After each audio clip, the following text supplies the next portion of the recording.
démb gis nga ak ñoom fii rek si Sénégal nga koy dégg et puis maa ngi dégg Mame Diarra Fam l'honorable député di ko wax nee na Sénégal fii rek ngay dégg benn sage-femme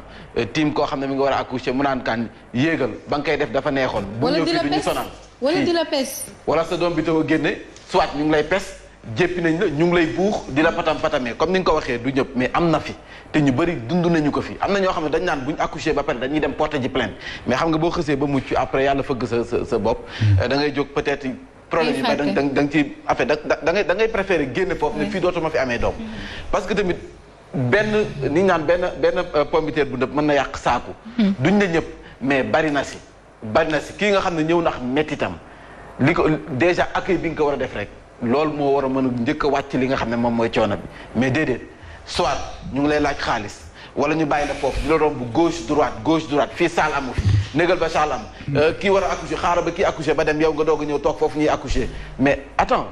si loo xam ne fii ate foo man ci dem nag du nekk rek ñu naan dëkku kaw ga de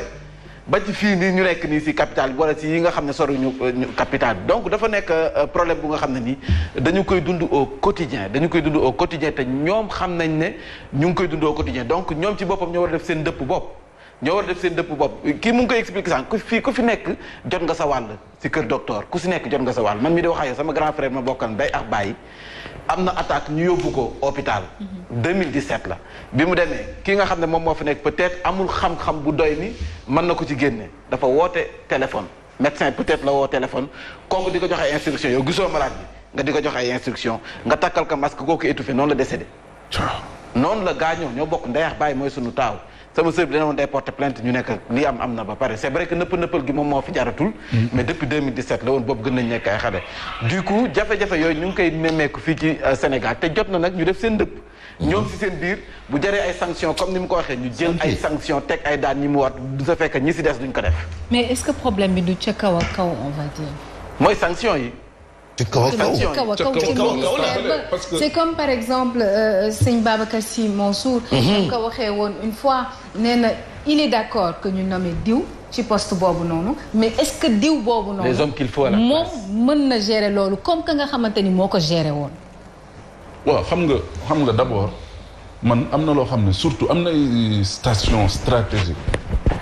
ci gouvernement ay département yoo xam ne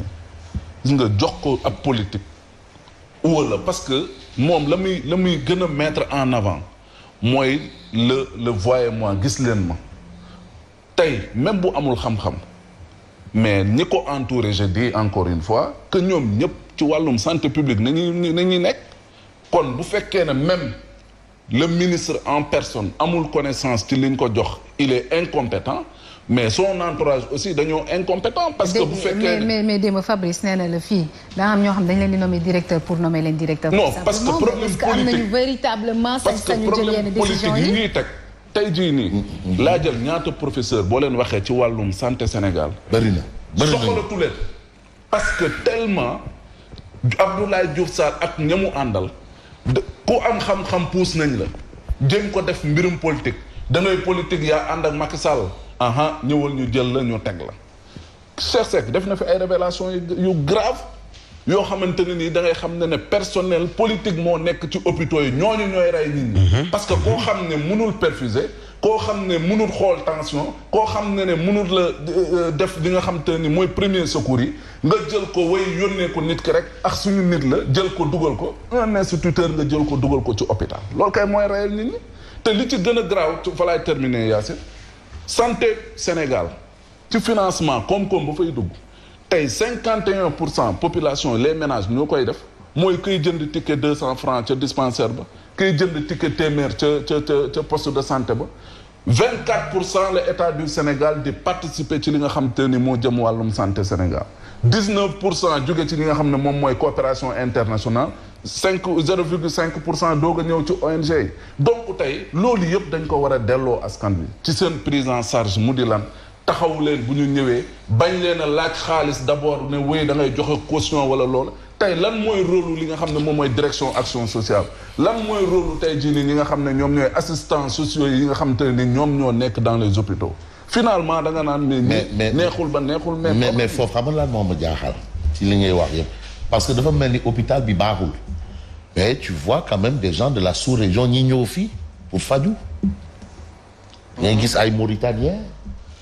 Maliens bàyyi seen dëkk ñëw faju fi donc problème bi mooy la nit voilà. oui problème de comportement problème de.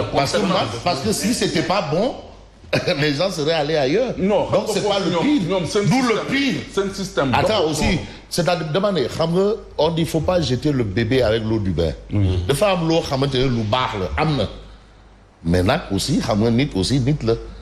et c'est vrai que y a des nu mu tudd dafa am ay manquements loolu am na. mais Fabrice xam nga yéen ci nit. parce que man si c'était pas bon mais du ma gis Mauritanien jógee Mauritanie ñëw faju fii. mais te dañ koy gis yu bëri.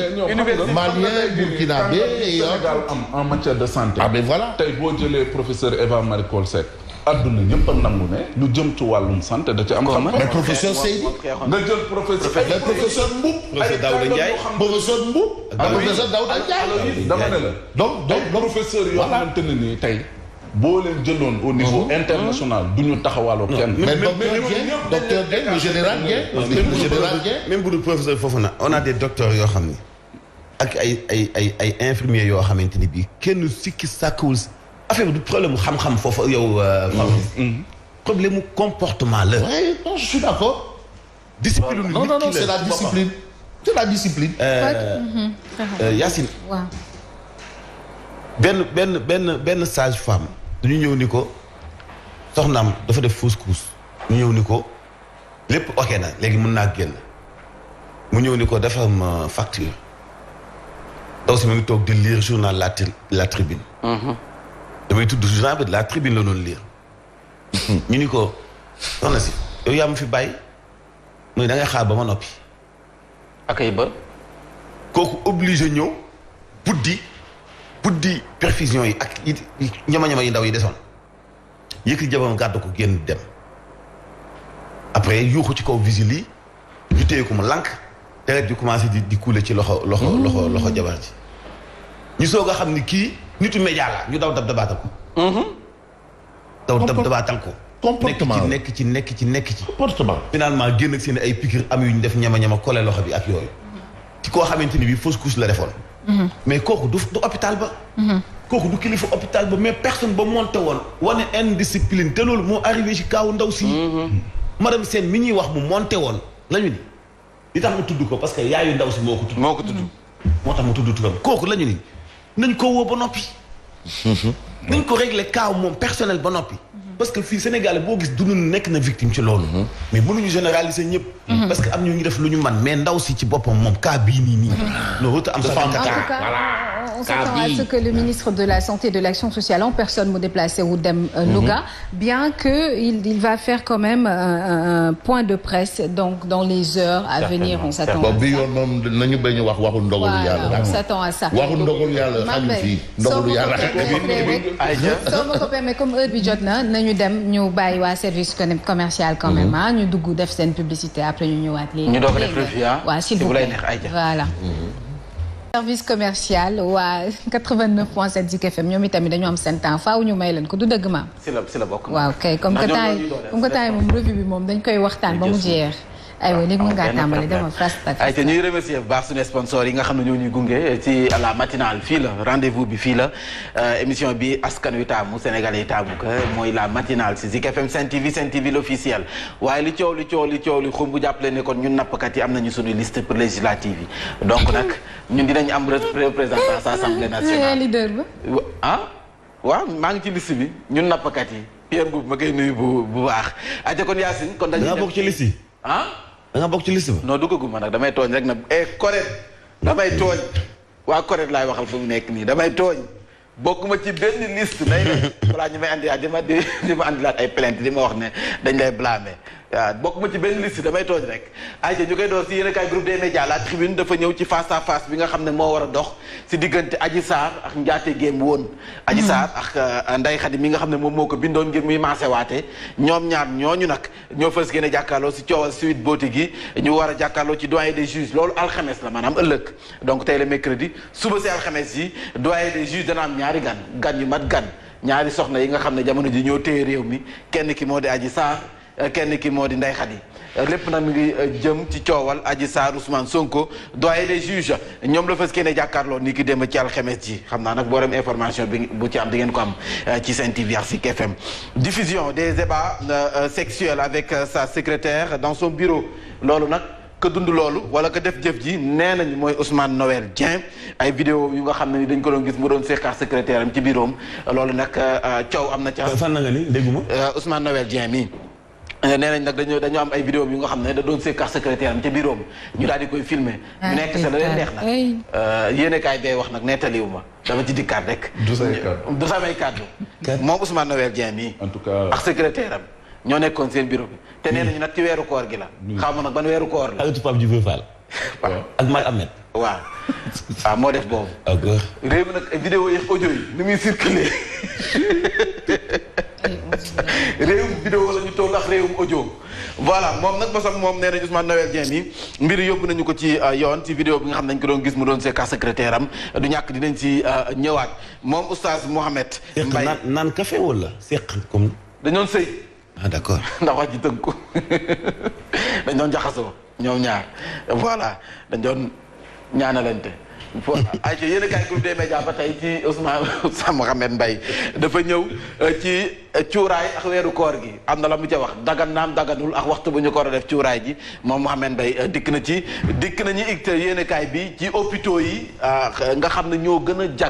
jagat yi waaye tawat yi sunu hôpitaux yi kër docteur moo gën a tawat waaye tawat yi ñoom ñoo ëpp ay jàmbat ñi nga xam ne ñoo fay ñëw pour faju yéenekaay bi ñëw na si ñu jàll ci beneen yéenekaay mu di Walf Quotidien mauvaise gestion des entreprises publiques le mal est dans la politique sunu entreprise publique yi nanu ko doxalee gestion bi bëri na ci ay entreprise publique ñu nga xam ne nii jamono ji wax fa dëgg neex yàlla ñu ngaa sukuraat misaal mooy la poste bi nga xam ne moom la ñu jël nii ab photo gis nañu kër ga jamono ji tax kër ga masse salariale ba ëpp na la kër ga da am te njiit peut-être ñenn ñi dañuy joxoñ baaraan njiit la naan mu ngay gundaandaat la ca ëpp ca nag ba moom moo koy jël ñaa nga xam ne ñooy liggéey bi duñ gis dara yokk seen i avantage seen i prime ak seen i privilège en tout cas nee nañu sunu entreprise publique yi daal nanu koy yoree yenn saa ay jafe-jafe képp la ci wàllum gestion bi ñu jàll ci Cheikh Oumar Sy nekkoon na fi député moom nee na législature bi nga xam ne moom la ñu jëm maanaam 14e bi parce que ñoo ngi si 13e bi n'est-ce pas donc 14e bi soo mayul day juddu rek dee juddu dee daal na une courte durée de vie. bu ñu amee président bu bees 2024 kay. mun na tas day tas donc juddu dee lay doon moor ne aca mu ne nag waa Rayel kuréel la bu nga xam ne waa Yewwi Askan Wi ñoom ñoo si dajale seen i maire ak seen i njiitu conseil départemental moom nee na amul benn sens du samay kàddu moom moo ko xamle moom Cheikh Oumar Sy nekkoon député ci législature bi nga xam ne moom moo mujj building administratif bu Mamadou Fofana bi le témoin ci carte si gis nga de loolu lañ dëkk de 50 milliards ci ab réew. waaw 17 milliards loolu jaay seen karo SA mu dem jël ko tabax ko building bi. 17 millions lañ prévoir 50 milliards nañ ci def. 17 milliards lañ prévoir pour jagalaat ko defaraat ko léegi enveloppe bi yegg na ci 40 milliards nee nañu ci li nga xam ne moom mooy liggéey bi yokk nañu ci. juróom-ñetti milliards. nee na lakk-lakk bi. ak lakk bu mujj ko ak tubaab. waaw mooy lakk gu mujj gi en tout cas. loolu nag yéenekaay bi ñëw na ci li nga xam ne moom mooy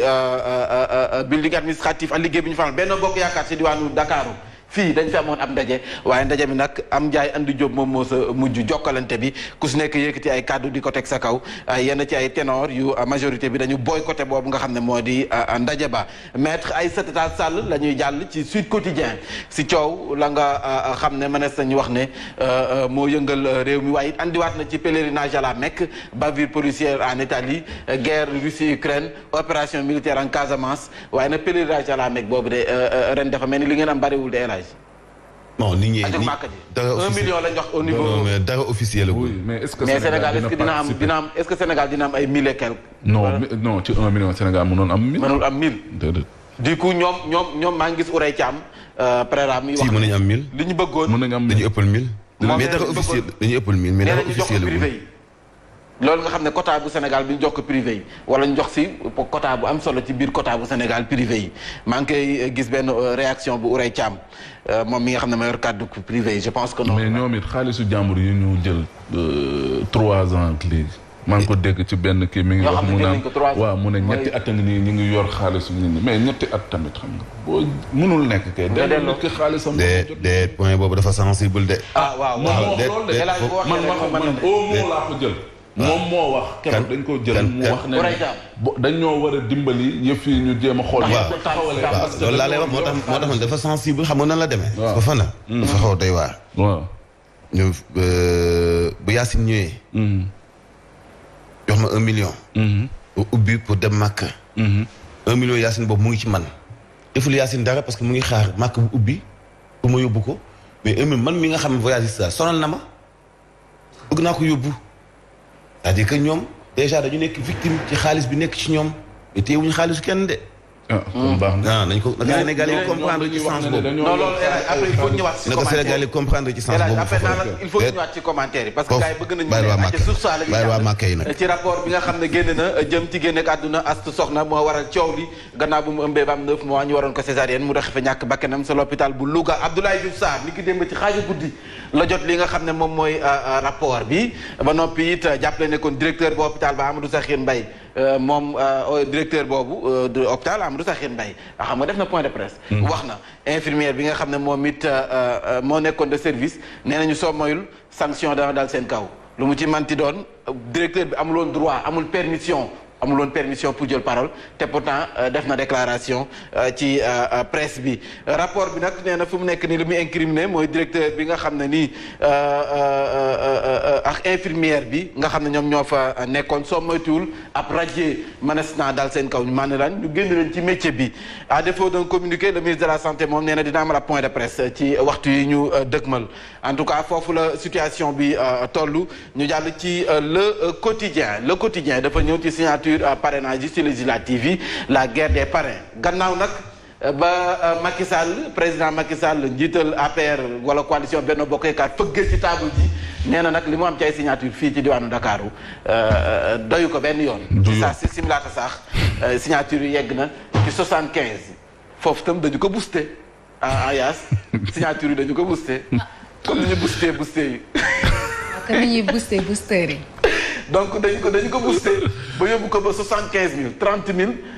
il a fallu kon rek ki nga xam ne moom mooy président Macky Sall gësëm. daal di nag Amadou Ba daal di def liggéey bi am nañ 75 signature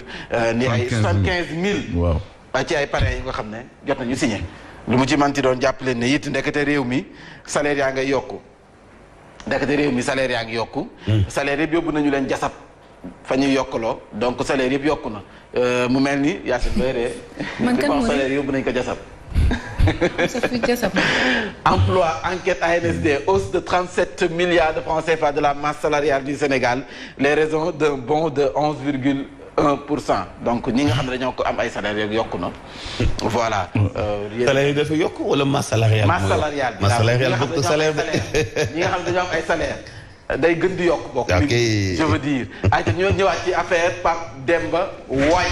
25 ans la am fitna ga ñu ko teg sa Florence foofee sa Italie moom nag dikkaat na ci na mu ko dundee jafe-jafe yi la waral mu yuuxu ne dafa dem ba mu jég mëntu woon nooyi te gis nañ la nga xam ne moo xawoon États-Unis yuuxu na ko gis nañ la xawoon sa États-Unis ñoom nag nee nañu ko bu la neexee nga porter plainte ambassade bi loolu la ko wax porter plainte en tout cas sax loolu la ñuy xaar ci moom ngir mu porter plainte na porter plainte mais na diaboliser combat bi da ko diaboliser na ko mettil parce que dañ ko tooñaa ma ko yuuxuloo digg ba ci gu ndari kam tooñ nga ko wax fa dëgg kenn ko wax la wuyaa booy tooñ la yooyu de la wax nee na ko diaboliser dëggantaan wax fa dëgg neex yàlla ay te ñu ñëwaat ci la nga xam ne na dem France dem Suisse dem Allemagne dem réew yi taxul ak Italie yëpp pëndal c'est que nag waa kër docteur temps yi dañoo bindoo comme tam tama ëpp leen dem seeti gii Marius Sagna yi nekk foofu yëpp Europe Yacine waaw waa kër docteur dafa mel dañoo bindoo ni tama parce que lii tamit si ñoom la xewe scandale à la clinique Souma assistance waaw ñu ni benn aide infirmier moo violé benn patiente am ba noppi it filmé ko waaw mi ngi nii un aide infirmier viole une patiente en filmant la scène moom moomu baaraamam la jël am dugal ko ca ndaw sa ligal ma lu mbind mu sew mi bii nii bi ci yopp monsieur Traoré a introduit son doigt dans les parties intimes de la dame venue faire une consultation pendant près d'1 minute kon nag baaraam ba yàgg na fa ndax baaraam fu mu nekk moom bu am 1 minute deuxième phrase il reconnaît avoir outrepassé de ses prérogatives le juge le place sous mandat de dépôt donc moom baaraam ba tax na ñu placé ko sous mandat de dépôt. c'est que damaa oo mu dugg ci yenn détails te bu doon loolu am na fu mu non dafa laaj précision parce que viol boo ko waxee Sénégal dañuy foog ni da nga ko simmi. da nga ko simmi am noo def. nekk danger bi mooy moom baaraamam donc pour tester yaa affaire ni mu toll soxna si ak yooyu. moo ko dugal kaso tey moo tax dafa laaj tey. kon du sumeeku dong ci awra mooy sabab viol. bu ñu taxal la viol nekk te baaraam sax mën na ko moo tax man la yaatalal yëf yi. kon day wax de ca baaraam ba la. ci baaraam ba la ñu jeexale ak alerte ak nag mbiru Ousmane Noël Dieng mi vidéo yi nga xam ne ni dañ ko am mu nekkoon ci bureau ci boppam doon see carte secrétaire am détails yi ñëw nañ ci mbir yi nag ndekete Soda Gueye la ñu gën koo xam ci Fatou Fall yéene kaay bi alerte moom moo ko joxe. Soda Gueye ñu gën koo xam ci Fatou Fall nee na lii tax mu def loolu dafa bëggoon venger wu ci Ousmane Noël bi Dieng bi nga xam ne daf ko doon bëgg a def promotion canapé moom la kii m'avait proposé une promotion canapé donc proposé woon une promotion canapé Soda Gueye alors maître Amadou Ali Kane nee na Ousmane Noël mii de lii bu fekkoon mu ngi ko defee woon Arabie Saoudite tàpp nañu ko wala caw nañu ko lapide dañ koy caw nañu ko dama juum caw nañu ko du tàpp caw non ñu ngi koy lapide moom nekk nii parce que lii moom yéen nañ ci yàlla Moussa waaw fa dëgg neex yàlla moom nag xëj na dina génn tontu xëj na doy na waar xam nga réewum audio la ñu nekk ak réewum vidéo réewum lomotif mais nañ bu mu ko tontoo ci yow de na ko tontoo alerte ñoo ko bind alerte quotidien non tribune bind na ko du samay mais photo bii nii fang bi alerte la mais bëri na nga dem tribune ak alerte même réew mi sax scandale c'est que souvent booy def revue de presse souvent ñi réagir dañuy foog ni yow yaa wax fekk na du yow alerte la ak tribune ak yeneen yëpp la ko bindal Ousmane li gën a fees ci boppu xibaar yi hôpital Amadou Sakhir Ndiéguène yabal nañu fa délégation ngir def enquête ci ni mu gën a gaawee njiit réew mi nee na balaa am 24 heures nag gaaw lépp daal di sotti daa mel ni mu ngay commencé xeeñ ngir ay sanction daal di wadd ci li nga xam ni mooy musiba yooyee daal di am foofee ci diwaanu Louga ba kenn daal di ciy faatu ci càggante ak réewande ak benn fajkat bu fa nekkoon ñu wax itam ci rencontre diggante gouvernement bi syndicat yi nga xam ne ñoo nekk ci wàllu